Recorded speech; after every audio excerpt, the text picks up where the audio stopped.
Welcome to idea TV. కొత్తగా వచ్చినటువంటి 5 and 18 slab GST ఏవైతే ఉన్నాయో వాటిలో బైక్స్ ఏ స్లాబ్లో ఉన్నాయో తెలుసా?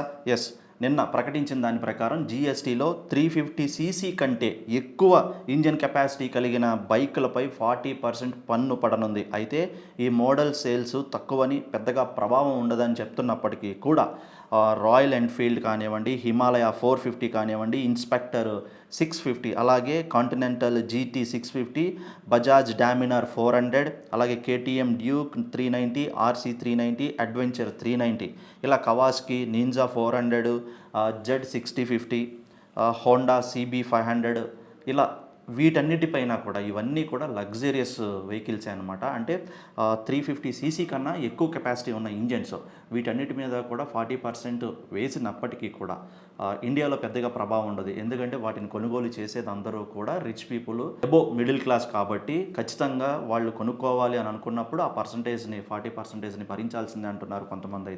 అయితే ఈ బైక్స్ ధరలన్నీ కూడా పెరగబోతున్నాయి. ఇంతకు ముందున్న దానికన్నా కూడా ఇప్పుడు 40% స్లాబ్లోకి తీసుకురావడం వల్ల వీటిపై కొంచెం ధరలు మారనున్నాయి.